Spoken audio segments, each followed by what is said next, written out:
Jeudi 23 novembre 2023, mesdames et messieurs, bonsoir et bienvenue. Au sommaire de cette édition, un rapport a été validé en début de semaine à Dapaon.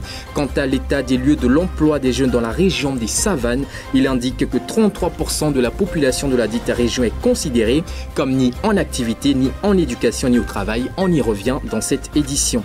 Aussi, de janvier à septembre 2023, les exonérations menées par l'État togolais sont estimées à près de 140 milliards de francs CFA. Sur quoi ont-elles porté principalement, pour quel impact? Les précisions tout à l'heure. Au-delà de nos frontières, l'Organisation des Nations Unies a signalé mardi un éventuel arrêt imminent de son aide alimentaire au Tchad, une décision susceptible d'entrer en vigueur au vu de l'afflux massif de réfugiés fuyant la guerre au Soudan et à l'insuffisance de fonds internationaux. Puis guerre israélo-palestinienne, un accord a été annoncé sur une libération d'otages retenus dans la bande de Gaza en échange de celle de prisonniers palestiniens dans le cadre d'une trêve de 4 jours dans la guerre entre Israël et le Hamas. On en parle dans un instant. C'est donc tout pour le sommaire de ce soir. Nous passons précision tout de suite. Rebonsoir et bienvenue. Pour le compte des 9 premiers mois de l'année, soit de janvier à septembre 2023, les exonérations fiscales accordées par l'État togolais sont estimées à près de 140 milliards de francs CFA, une démarche dans laquelle s'est lancé l'État depuis quelques années. Sur quoi ont principalement porté ces exonérations et pour quel impact? Les précisions de Gloire Lodon. Entre janvier et septembre 2023, l'État togolais a accordé des exonérations fiscales d'une valeur de 139,9 milliards de francs CFA selon le rapport trimestriel de l'Office togolais des recettes, l'OTR. Ce montant représente une hausse de 18,5% par rapport à la même période en 2022 où les exonérations s'élevaient à 118,5 milliards de francs CFA. En effet, les exonérations fiscales sont des réductions ou des suppressions d'emplois accordées par l'État à certains contribuables, secteurs ou activités dans le but de favoriser le développement économique, social ou environnemental. Au Togo, les principaux bénéficiaires des exonérations sont les secteurs de l'agriculture, de l'énergie, des mines, des télécommunications, du transport et de la santé. Toutefois, les exonérations fiscales ont un coût pour l'État qui se traduit par une diminution des recettes publiques. Selon l'OTR, les exonérations accordées entre janvier et septembre 2023 représentent 16,1% des recettes fiscales collectées sur la même période qui se sont élevées à 868,6 milliards de francs CFA. Ainsi, l'OTR indique que les exonérations fiscales sont accordées dans le respect des tests en vigueur. Toutefois, elle appelle à une rationalisation de ces mesures afin d'optimiser les recettes de l'État. Elle vient d'être validée, c'est la politique d'orientation scolaire et professionnelle. La vision derrière ce nouveau document, mettre à disposition du système éducatif la promotion de la culture de l'orientation et disposer d'un système d'orientation scolaire et professionnelle efficace et accessible, répondant aux besoins aussi bien des apprenants que du marché de l'emploi. On écoute d'autres détails sur l'initiative avec ce reportage de Promise Bomébé. Les efforts se poursuivent au Togo dans la perspective d'adapter le système éducatif aux besoins de l'heure et ceux futurs. S'alignant sur le plan sectoriel de l'éducation 2020-2030, dont l'objectif est d'améliorer la performance du système éducatif, le pays vient de mettre en place sa politique d'orientation scolaire et professionnelle. Une chose est d'aller à l'école, une autre chose en est qu'on s'insère professionnellement lorsqu'on est au bout du processus de formation ou éducatif. Et donc, c'est à ce niveau que l'orientation scolaire professionnelle se positionne pour que ces problèmes de choix de filière, ces problèmes de choix de série ne soient pas faussés dès la base. Le nouveau document présente la situation de l'orientation au Togo, définit le cadre stratégique de mise en œuvre, de suivi et d'évaluation. L'idée est de se doter d'un système d'orientation dynamique et efficace qui pourra contribuer à la formation d'un capital humain de qualité, capable de s'insérer et de répondre aux besoins du marché professionnel. Le système éducatif étant composé de divers niveaux, la politique d'orientation scolaire et professionnelle devra guider et soutenir les apprenants à chaque étape du parcours éducatif. Il devra les aider à prendre des décisions éclairées pour une transition fluide entre ces niveaux d'enseignement en vue d'une meilleure adéquation entre les compétences acquises et les besoins du marché du travail. L'on veut promouvoir une culture d'orientation à la fois précoce et continue et disposer d'ici 2035 des services d'orientation scolaire et professionnelle efficaces et accessibles, capables de répondre aux aspirations individuelles, à l'amélioration des perspectives de carrière et à la croissance socio-économique du pays. Du nouveau pour les personnes atteintes d'albinisme et vivant au Togo, un nouveau projet a vu le jour en leur faveur. Il s'agit d'un projet de cartographie qui servira à recenser ces personnes. Recenser certes, mais à quelle fin exactement? Les explications de Nadège Arlija. Pour venir en aide aux personnes atteintes de l'albinisme au Togo, le projet de cartographie des personnes atteintes de l'albinisme a officiellement été lancé le mardi dernier. Ce projet va profiter à toutes ces personnes, communément appelées albinos, vivant sur le territoire national. Ce sera par le biais d'un certain nombre de dispositions qui seront prises. La première phase du projet, qui consiste donc au recensement des personnes, va se dérouler sur la période de décembre 2023 à février 2024. Ceux-ci seront tous enregistrés dans le but de pouvoir bénéficier régulièrement des actions de promotion de santé, car étant très souvent confrontés aux problèmes de cancer de la peau sur le long terme. Aussi, il permettra de formuler des plaidoyers à l'endroit des organisations internationales, de même que les autorités politiques. Le lancement du projet est rendu possible grâce au Centre africain de recherche en épidémiologie et santé publique CAREPS, un centre implanté à Lomé depuis 2011 et qui participe aux actions de santé publique dans le pays. La mise en œuvre du projet au Togo a également connu la participation de l'Association nationale des albinos du Togo et du laboratoire de recherche peau et environnement de l'Université de Lomé. Pour atteindre la cible, le CAREPS compte passer par des canaux tels que les mosquées, les églises, les associations des personnes atteintes d'albinisme, les écoles et même procéder par des sondages en ligne. Les personnes concernées devront donc collaborer pour l'atteinte effective de l'objectif. Mis à part ces dernières, la réalisation du projet implique également les infirmiers, docteurs et spécialistes de la question. Ainsi donc au final, l'idée est d'avoir des chiffres exacts en ce qui concerne ces personnes et au-delà, avoir des informations sur leurs conditions socio-économiques. La Commission nationale des droits de l'homme s'intéresse à la situation des enfants de rue. Elle a d'ailleurs lancé une enquête qui lui permettra de mieux cerner le phénomène et de pouvoir y répondre efficacement. Comment? Avec quelle stratégie? On écoute les précisions de Nadège Arlija. Mieux comprendre le phénomène des enfants de rue, ce mal qui persiste au Togo malgré la forte implication des organisations non gouvernementales, du gouvernement et bien d'autres structures, c'est ce qui a motivé une nouvelle enquête de la Commission nationale des droits de l'homme, CNDH. L'enquête s'inscrit dans la logique du projet mère baptisé « Protection des enfants en situation difficile, cas des enfants de la rue du Grand Lomé et des 5 régions du pays ». Il s'identifie aux objectifs de la Journée internationale des droits de l'enfant, dont le thème de cette année se résume en ces termes « Pour chaque enfant, tous ses droits ». L'enquête est en cours et constitue la première étape sur 3 prévues. Elle va consister à recenser les enfants concernés afin de voir clairement le problème comme il se présente. Les 2 prochaines étapes vont servir respectivement aux sensibilisations et aux formulations des plaidoyers qui seront adressés aux autorités habilitées à prendre des décisions convenables, de même qu'aux partenaires. On en parlait dans les titres, 33% de la population de la région des Savanes est considérée comme ni en activité, ni en éducation, ni au travail. C'est ce que révèle le rapport d'une étude sur l'état des lieux de l'emploi des jeunes dans la région des Savanes. Le dit rapport a été validé en début de semaine. Compte rendu Kofi Kligui. Les résultats de l'étude sur l'état des lieux de l'emploi des jeunes dans la région des Savanes ont été dévoilés mardi à Dapaon. Selon le rapport, la région des Savanes a une population estimée à plus d'1 million de personnes. Les jeunes de 15 à 24 ans représentent plus de 31% de la population avec un taux de déscolarisation de 29%. Cependant, le taux combiné de chômage et de sous-utilisation de la main-d'œuvre est le plus élevé au Togo. Il est tablé à 25,6%. Les jeunes de 15 à 35 ans, considérés comme ni en emploi, ni en éducation, ni en travail, représentent 33% de la population. Cela représente un groupe important d'inactifs. Quant aux mécanismes d'insertion socio-professionnelle, ils ne sont accessibles qu'à 3% de la population.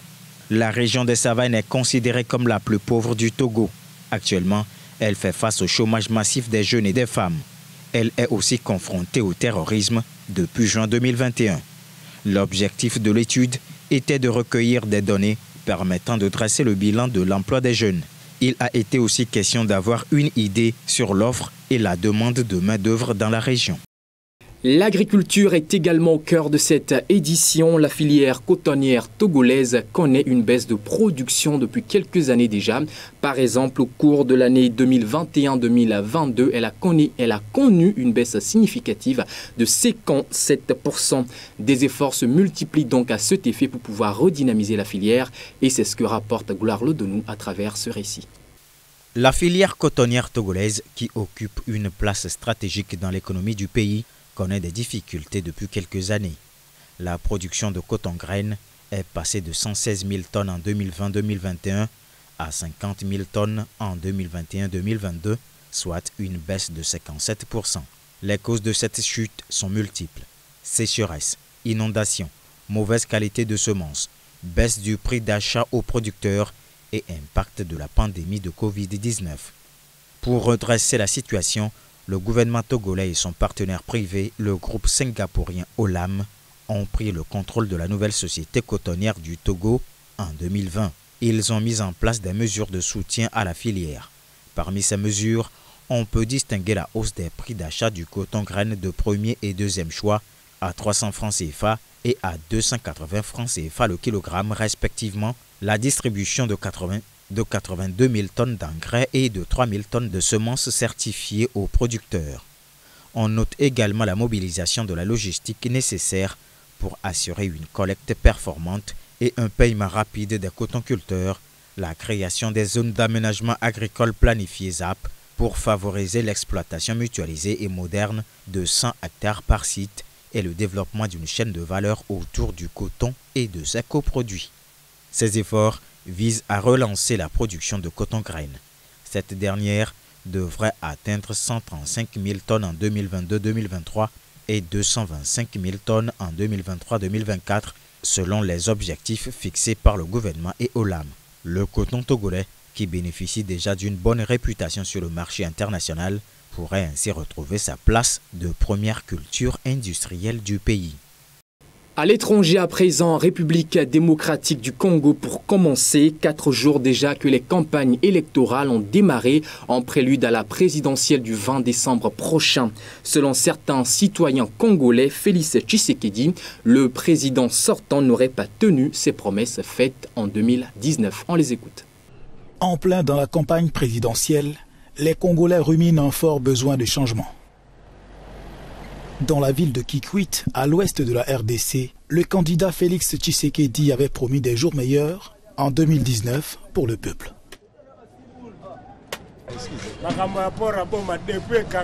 Depuis la fermeture du port, on nous a promis qu'il sera ouvert, que l'activité reprendra. Mais rien n'a été fait jusqu'à présent, rien, absolument rien. À l'heure du bilan, les Congolais ressentent le victorieux slogan « Le peuple d'abord », brandi alors par le président Tshisekedi comme une trahison. Vous m'entendez, même s'il y a même 2 minutes de la fin de son mandat, hein, même dans 1 heure, même dans 30 minutes, il pourra faire quelque chose au milieu de nous, qu'il manifeste quand même la bonne volonté. Quoi concrètement? La baisse de permettez-moi, le transport est un peu difficile. Les baisses de prix. Bon, nous mangeons difficilement. Quand lui a parlé de la vie sociale c'est quoi? C'est de s'occuper avec la population. Le chef de l'État vraiment a une charge sur la population, c'est-à-dire il a notre dette. Il n'a pas accompli vraiment cette phrase-là, il n'a pas arrivé à la fin vraiment de ce mot-là. Tout d'abord le peuple congolais. Jusqu'à présent, ça fait... Le peuple espère mieux dans un Congo où l'immensité des richesses naturelles contraste avec le niveau de vie du citoyen. L'Organisation des Nations Unies pourrait très prochainement ne plus porter son assistance humanitaire au Tchad. Elle déplore une augmentation excessive du nombre de personnes à prendre en charge, ceci dû à la vague massive de déplacés en provenance du Soudan, pays en proie depuis le 15 avril dernier à des affrontements meurtriers. L'ONU s'est alarmée mardi d'un arrêt imminent de son aide alimentaire au Tchad face à l'afflux massif de réfugiés fuyant la guerre au Soudan et faute de fonds internationaux. Rukaya Yacoub fait partie d'un groupe de Soudanais qui ont fui la guerre pour trouver refuge au Tchad. Témoin du massacre des hommes de son village, elle est démunie et traumatisée.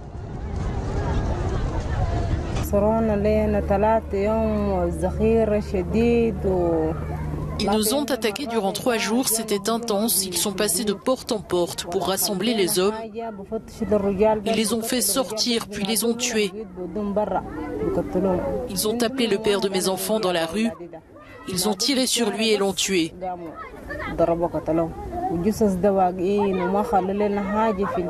Ils nous ont tout pris, je n'ai plus rien pour m'occuper de mes enfants. Nous n'avons pas eu d'autre choix que de fuir au Tchad.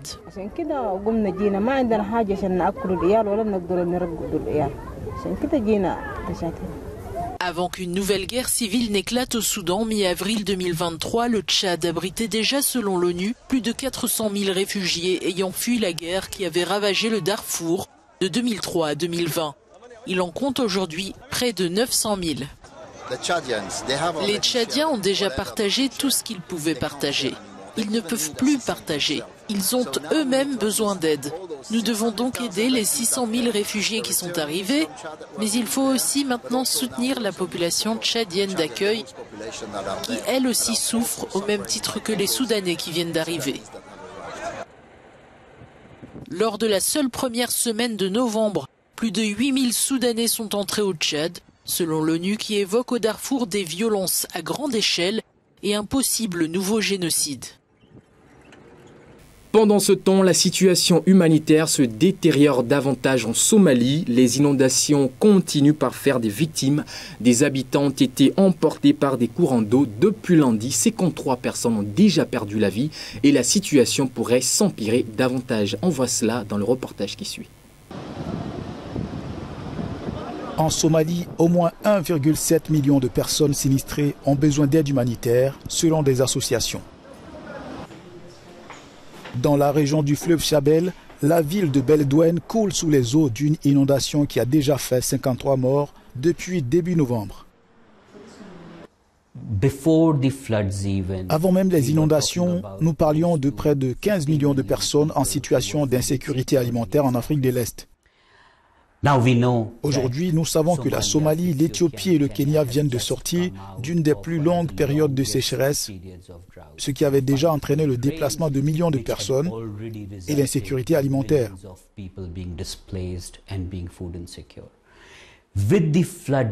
Avec les inondations, ce sont 3,1 millions de personnes supplémentaires qui sont touchées dans la région et 1,7 million rien qu'en Somalie. Les eaux de crue ont balayé la ville emportant des maisons. Les habitants cherchent refuge sur les hauteurs. La catastrophe pourrait atteindre des proportions importantes. L'IRC prévient. Plus de 1,5 million d'hectares de terre rien qu'en Somalie ont été inondés. Ce qui signifie en fait que nous assisterons à des pertes agricoles qui s'ajouteront à l'insécurité alimentaire déjà existante en Somalie et dans la région. Le bétail est particulièrement menacé car des maladies à transmission vectorielle et de nouvelles maladies vont apparaître. Le Premier ministre de Somalie, Hamza Abdi Barre, a promis le soutien du gouvernement, notamment avec la fourniture de bateaux d'évacuation. Nous parlons du conflit israélo-palestinien à présent. Un accord aurait été trouvé entre les deux belligérants pour une pause humanitaire de 4 jours avec les échanges d'otages israéliens et de prisonniers palestiniens. Des familles proches de ces derniers restent optimistes quant à leur détenue. Un accord a été annoncé mercredi sur une libération d'otages retenus dans la bande de Gaza en échange de prisonniers palestiniens. La famille de Mohamed est emprisonnée en Israël et il espère les retrouver au plus vite. Tout être humain a des sentiments et tout être humain désire être avec ses enfants et sa femme. On ne se laisse pas abattre, mais en comparaison avec ce qui se passe à Gaza, La famine, la destruction et les enfants sortis des décombres.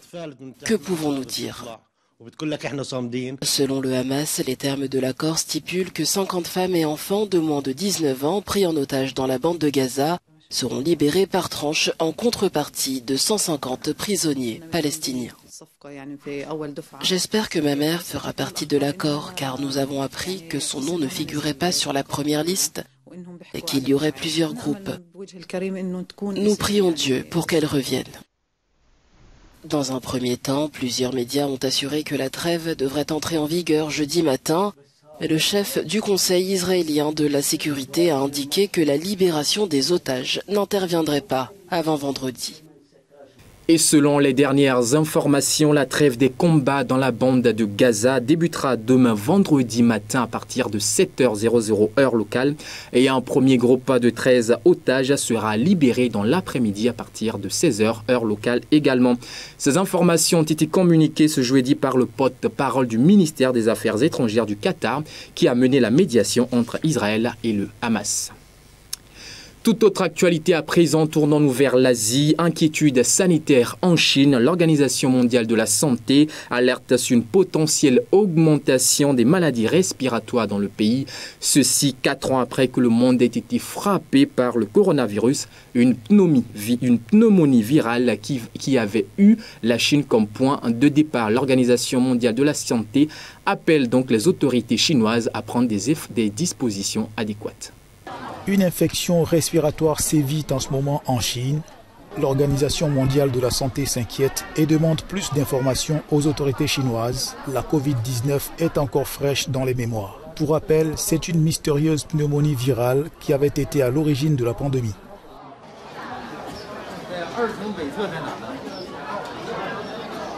L'OMS avait reproché aux autorités chinoises leur manque de transparence lors de l'enquête sur les origines de la Covid-19, dont les premiers cas avaient été constatés en Chine fin 2019. Cette enquête n'a toujours pas abouti à une conclusion définitive.